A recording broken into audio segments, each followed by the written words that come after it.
नमस्ते दोस्तों। मेनोपॉज क्या है, मेनोपॉज में खुद को कैसे संभालना चाहिए, इसके बारे में हम लोगों ने कल एक वेबिनार लिया था।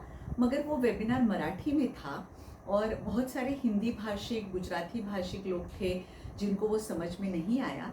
इसीलिए ये छोटा सा वीडियो मैं उनके लिए लेके आ रही हूँ। कभी मुझे जब ये पूछा जाता है कि मेनोपॉज क्या है, तो मैं तो कहती हूँ कि मेनोपॉज एक मिथ है। ये एक अपने मन की संकल्पना है जिससे हम ज़रूर बाहर निकल सकते हैं अगर हम समझे कि ये मेनोपॉज है क्या। अपने शरीर में बहुत सारे हॉर्मोन्स होते हैं, आपने तो सुना ही होगा, ईस्ट्रोजन होता है, प्रोजेस्टेरॉन होता है। मगर ये ईस्ट्रोजन प्रोजेस्टेरॉन को कंट्रोल करने वाली जो बहुत महत्वपूर्ण ग्रंथि होती है अपने सर में, जिसको एंटीरियर पिट्यूटरी कहा जाता है, ये ग्रंथि अपने थायराइड को कंट्रोल करती है और थायराइड ग्रंथि फिर आगे जाके अपनी ओवरीज को कंट्रोल करती है। 50 साल की उम्र हो जाने पर ओवरीज में से जो स्राव निकलते हैं, जो हॉर्मोन्स निकलते हैं ईस्ट्रोजन प्रोजेस्टेरॉन को कंट्रोल करने वाले, जिसको TSH FSH कहा जाता है, ये हॉर्मोन्स कम होने लग जाते हैं। ओवरीज भी सिकुड़ जाती है, उसकी वजह से गर्भाशय भी सिकुड़ जाता है। उतना ही नहीं, गर्भाशय के अंदर की जो स्तर है, जो निकल जाता है जिससे हमको पीरियड आता है, वो स्तर भी सिकुड़ने लग जाता है। अभी अगर ऐसा हुआ, अब नेचुरली सिकुड़ने लग गया, तो मेनोपॉज जब भी आता है तो अपने को ब्लीडिंग कम होते होते पीरियड बंद हो जाता है। मगर सबको ऐसे नहीं होता। कोई औरतें ऐसी होती है जिनको पीरियड बहुत ज़्यादा बढ़ने लग जाता है, मतलब उनका अंदर का स्तर है जो पतला होना चाहिए, सिकुड़ना चाहिए, वो पतला होने के बजाय वो बहुत जाड़ा या मोटा होने लग जाता है। वो क्यों होता है, उसका कोई कारण कहा नहीं जा सकता। मेरे हिसाब से जो वात पित्त प्रकृति की औरतें होती है, जिनको एंग्जाइटी वगैरह ज़्यादा होता है, उनमें मैंने देखा है कि ये स्तर मोटा होने लग जाता है।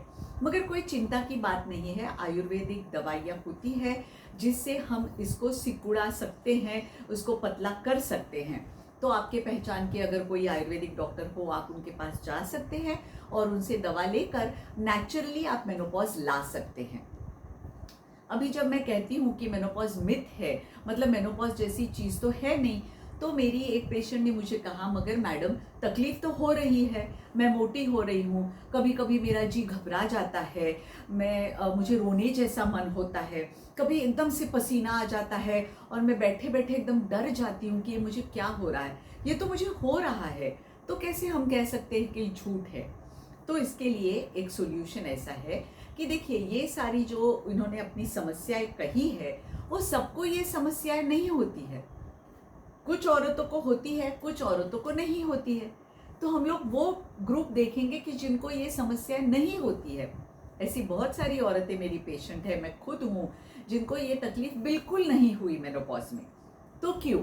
तो मैंने देखा है, जो कसरत करती है, और कसरत में सिर्फ कार्डियो नहीं, मतलब दौड़ना है, चलना है, इसके अलावा जो योगासन है, जिससे हम अपनी मांसपेशियों को स्ट्रेच करते हैं, उनको लंबाई उनकी बढ़ाते हैं, ऐसे जो आसन, योगासन है, उनका अगर हम अभ्यास करते हैं, उसके साथ ही जो वेट्स उठाना, इसका अभ्यास करते हैं, या फिर जिम में कुछ कसरतें ऐसी होती है जिनको फ्लोर एक्सरसाइजेस कहा जाता है, अगर हम इन चीज़ों का अभ्यास करते हैं, तो मैंने देखा है कि मेनोपॉज की तकलीफ नहीं होती है।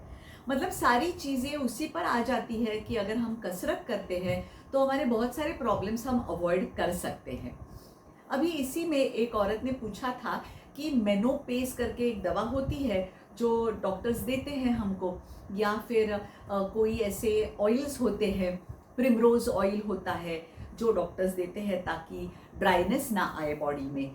तो ठीक है, प्रिमरोज ऑयल आप ले सकते हैं, अलसी की जो सीड्स है वो ले सकते हैं, मगज की बी ले सकते हैं, सनफ्लावर सीड्स ले सकते हैं, जिसकी वजह से अपना शरीर तर्पित रहता है। तर्पित मतलब वो ड्राइनेस नहीं आ जाता उसके अपने शरीर में। तो ऐसी चीज़ें ले सकते हैं। उसके साथ ही अगर हम अपना कैल्शियम का कंटेंट कम हो जाता है क्योंकि ईस्ट्रोजन कम होने लग जाता है, तो दूध की मात्रा बढ़ाए, रागी जिसको बोलते हैं नाचनी, उसकी रोटियां खाए, 2 केले खाए। अभी देखिए, ये केला, दूध, नाचनी, आपको मालूम है ये तीनों चीज़ें बहुत ठंडी होती है अपने शरीर में। तो जो शरीर में गर्मी होती है हार्मोनल इम्बैलेंस की वजह से वो भी कम हो जाती है। न्यूट्रिशन मिल जाता है, उसके साथ ही औरत को एक ऐसा लगता है कि मैं ये खुद के लिए कुछ कर रही हूँ, तो उससे भी एक प्रकार का समाधान आ जाता है। इसी में एक औरत ने पूछा था कि संगीत की इसमें क्या योगदान संगीत का है, वो भी बताइए आप। तो संगीत है, जप जाप्य है, मेडिटेशन है, ये सारी चीज़ें इसमें बहुत महत्वपूर्ण हैं। क्योंकि बहनों, आप अपने जीवन में देखिए, औरत जो होती है वो घर की एक नींव या सेंट्रल पॉइंट रहता है, उसके ऊपर सारे आघात होते रहते हैं। सास ससुर भी उसी के साथ उसी को सब कुछ कहते हैं, पति की तरफ से उसको ही डांट पड़ती है, बच्चों की तरफ से भी उसी को डांट पड़ती है। ये सारे स्ट्रेस उसको हैंडल करने पड़ते हैं, बिना गुस्सा किए, बिना किसी के साथ मन मोटापा ना करके, अच्छी तरह से बातें करके इस स्ट्रेस को भी उसको संभालना पड़ता है। मगर एक लिमिट तो आ ही जाता है कि जब भी उसकी स्ट्रेस की लेवल फाइनल हो जाती है कि शी कैन टेक नो मोर, तभी ये स्ट्रेस अपने को हार्मोनल इम्बैलेंस करता है। तो ये जो संगीत है, आप देखिए, जो अभी मैं तो संगीत में ट्रेंड हूँ, ग्रेजुएट हूँ, तो बात अलग है, मेरा ध्यान सुर के ऊपर रहता है। मगर समझो कोई एक ऐसी बहन है कि जिसको गाने में, मतलब गाने का कुछ आता नहीं मगर उसको गाने में बहुत रुचि है, तो वो जब भी स्ट्रेस होता है तो गाना कुछ गुनगुनाती है। जब भी वो गुनगुना रही रहती है तो उसका पूरा ध्यान वो गाने की तरफ रहता है, उसके बोलों की तरफ रहता है, या वो क्या गा रही है, भले वो बेसुर गाती हो मगर उसको वो पता नहीं है, मगर उसका ध्यान गाने पे है।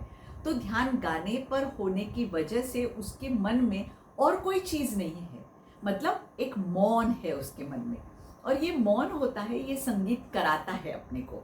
तो वो जब भी मौन होएगा और वो गाएगी, तभी उसके मन में कोई और विचार नहीं रहता, तो उसका मन एकदम शांत हो जाता है।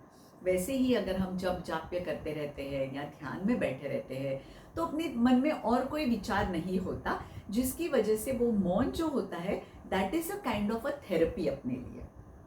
मतलब क्या है इन शॉर्ट, कि हमको कोई दवा लेनी नहीं है, हमको दवा के अलावा जो चीज़ें हैं जिससे अपना मन शांत रहे, और कसरत करे जिससे अपने को कोई सिम्टम्स ना हो।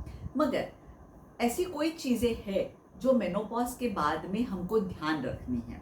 कि समझो एक औरत है कि जिसका पीरियड नॉर्मली चला गया है, मतलब उसका यूट्रस का अंदर का जो हिस्सा है वो सिकुड़ गया, उसको थोड़ी देर पीरियड आया, कुछ महीने पीरियड नहीं आया, फिर से पीरियड आया, ऐसे होके 1 साल के बाद उसका पीरियड पूरी तरह से चला गया।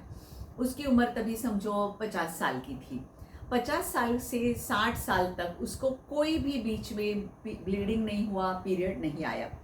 मगर जब भी वो 60 साल की हुई तो एक दिन उसको ऐसे दिखा कि उसको कुछ स्पॉटिंग हो रहा है।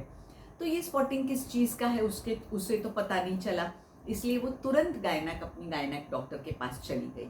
गायनेक डॉक्टर ने उसको देखा, अंदर से उसको अच्छी तरह से उसको एग्जामिन किया। एग्जामिन करने पे उनको पता हो गया कि ये उसको वजाइना से ब्लीडिंग हो रहा है, मतलब जहाँ से पीरियड होता है वहाँ से ब्लीडिंग हो रहा है।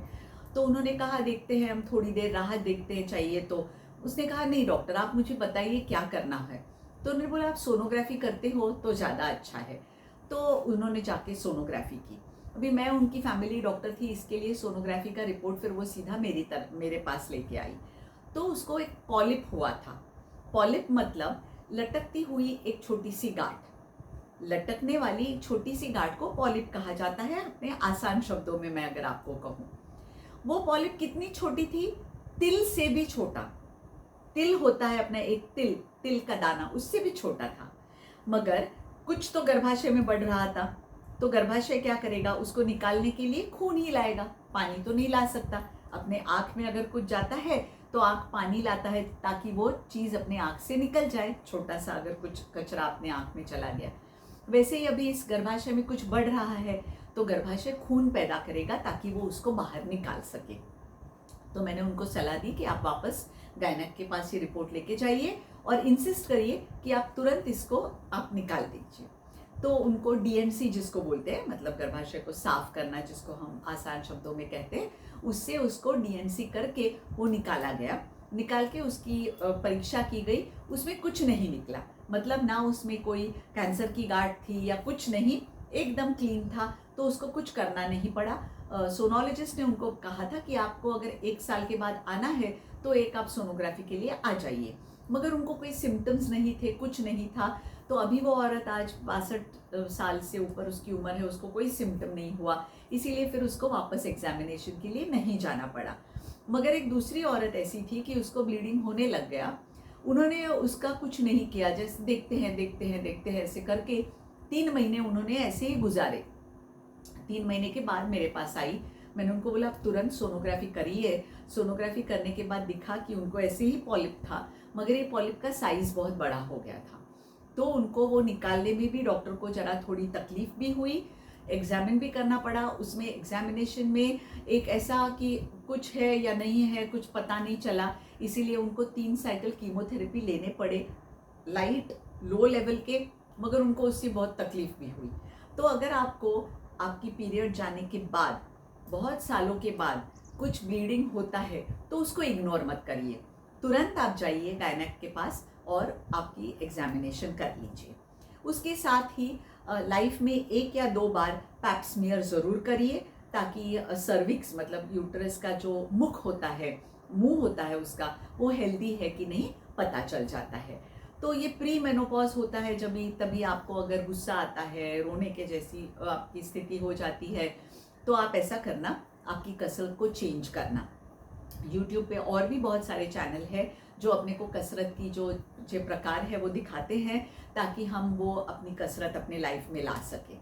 उसके साथ ही एक और ध्यान रखना है कि ये उम्र ही ऐसी है कि जब भी औरत का लाइफ एकदम सेटल्ड होता है तो उसको डायबिटीज़, ब्लड प्रेशर होने की संभावना बहुत ज़्यादा बढ़ जाती है।